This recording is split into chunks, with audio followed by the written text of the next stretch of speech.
Thanks for tuning in to this week's Most Craved. I'm Jenna Busch from Geek Nation. Here's what's happening this week in entertainment.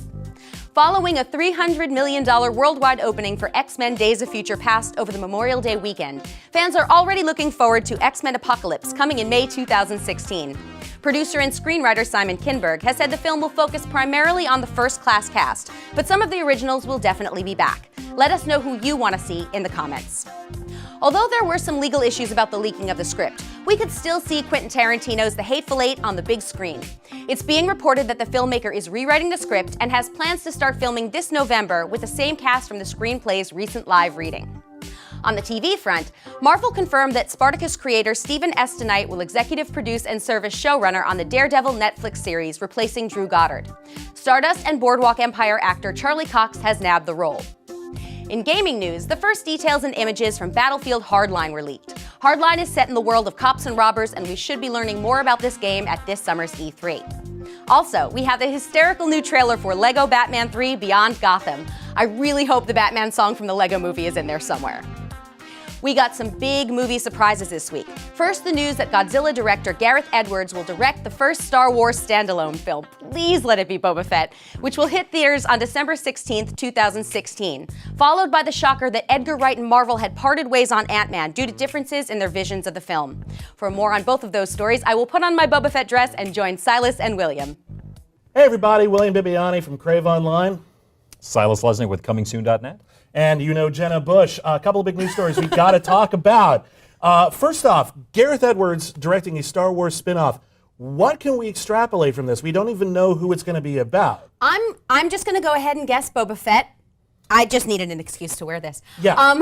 But I would assume it would be Boba Fett just because the casting for a young indie film is going to take a lot of time, unless they've already been doing it. And for You mean a young Han Solo movie? Yeah, I'm sorry. Okay, yeah. Yeah, and so Same thing. Same thing. Crossover movie. It does take place a long time ago. I've obviously been thinking a lot about this. Yeah. But also Yoda would be a lot of CGI to get done in time for 2016. But Makes sense. It's just a guess. I have no reason to know that. Well, people love Boba Fett. People love Yes, Boba Fett. yes, they for do. no particularly good reason. He dies like a bitch every single time. But he's What? great He in the does. comic. He He's a lot in the falls in comic. a hole. Oh. Like, I don't know. He gets looks out in the so expanded cool. universe. Expanded universe doesn't count anymore. I'm going to say I'm hoping it's Yoda, simply because Yoda's the one character that, given this upcoming trilogy, we're not going to see. He's, Yeah. I mean, Yeah. maybe as a ghost or something. What I really want to see, make the African Queen with Yoda and Han Solo. I would There's totally nothing watch that. in Star Wars history to say that Yoda never met Han Solo. Yoda lied about his name when he met Luke. What, were they going to Dagobah? Like, is that what He's on a happened? secret Jedi mission, and he hires a rogue to transport him. Han Solo would have been like 5 years old in Revenge of the Sith. But you have no idea when it takes place. Ooh. I would totally watch that movie. I would totally watch it too. I don't know. I'm in a wait and see pattern. I liked Godzilla. I'm worried that Love he doesn't. Godzilla. The problem with Godzilla, of course, was the characters are really flat, and that's what Star Wars really, really needs right now is good characters. Because after the last trilogy, Yeah, but I think that sort of worked for Godzilla. yeah, I think it worked for Godzilla too. I think he's smart enough to pull it off, and hopefully he's got a good script. Yeah. But I think the bigger story this week is the mass exodus from Marvel. They lost Edgar Wright, they lost Drew Goddard, and I think the question on everyone's lips is Marvel Studios now this like evil corporate overlord that's tramping all over creator vision and rights? I mean, what do you guys think? Let me point out first, I think that Drew Goddard leaving Daredevil is a very separate thing. I agree. It looks like he was too busy. He's doing Sinister Six And he's at staying Sony. on as a creative consultant. Right. So, yeah. I think it's unfortunate timing that they landed right next to each other, but I think it's a very different story than Edgar Wright. Yeah. And it's disappointing to me because I was hoping they'd just cancel Sinister Six after Amazing Spider-Man 2. Don't you? Disappointed, Don't but you? yeah. Well, all right, so I interviewed him about this, I think back in like 2008, and I don't know about you guys, but I wanted to see Ant-Man because I wanted to see what he did with it. Yeah. Not just because it's Ant-Man. I have a weird connection to Ant-Man. When I was a kid, I lived in France, and I came back to America right when everybody loved Marvel trading cards. And I was on the playground, and I didn't have any of them. One guy was like, well, you can have this one. It was Ant-Man. So it was like, It was a pity card. It was a pity card. Little But he's like Silas one of with my an Ant-Man favorite card. characters. I was so excited because I love Edgar Wright. too. I'm still excited that there's going to be an Ant-Man, but it's a huge blow It is. Well, Yeah. I think a lot of people are siding with Edgar Wright. I mean, Joss Whedon even tweeted a picture of him with a cornetto in solidarity. I'm wearing a Scott Pilgrim shirt right now. Edgar Wright is a genius, but I don't know. Like, the thing that everyone loves about Marvel movies is the interconnectivity, and in order to make that work, you have to homogenize them. You have to make sure everyone's working within the same paradigm. And Edgar Wright's too distinctive for Marvel right now. He's too good a filmmaker to make a Marvel movie, and as a result, Ant-Man's been ruined for me ever since he beat his wife in the '60s. Well, there's that. Yeah, That's what I mean. That's why I just wanted to see what Edgar did with it, because everything that he said about it, not that he said very much, sounds really cool, and I love everything he's done. Yeah, I think everyone only wanted to see it because Edgar Wright was doing it, and Yeah. now they're stuck with it. Like, they've got a release date set. It's for July 2016. That happened with Thor. They lost Patty Jenkins, and it got bumped to November, Yeah. and they caught up. That could happen. That could happen. But the thing is, a lot of people are wondering is, do they even need to make an Ant-Man? Is Ant-Man even important? I to want Marvel Ms. Marvel. Studios?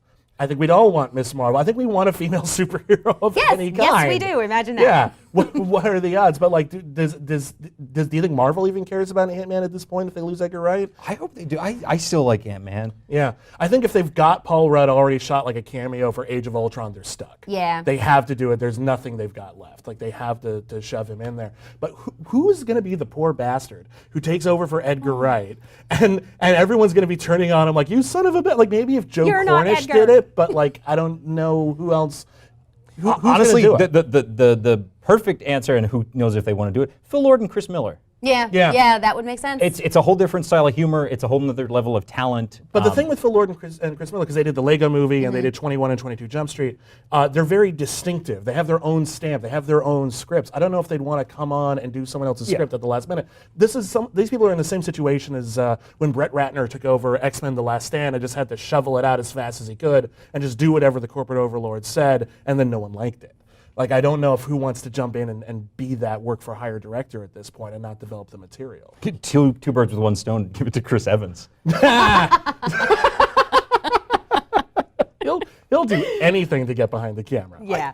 One thing I will say that I have so much respect for Edgar Wright for stepping away from this Yeah. project, and I like that it kind of is the end of World's End, where Gary King sort of can't fit in this world of blue robots, and he goes off, and his life is very different as a result. But I like that that's basically what Edgar Wright's doing with Marvel. I'm still surprised he didn't leave years ago. This thing has been in development for 8 years, and we've seen where Marvel is going. He's had to do apparently countless rewrites.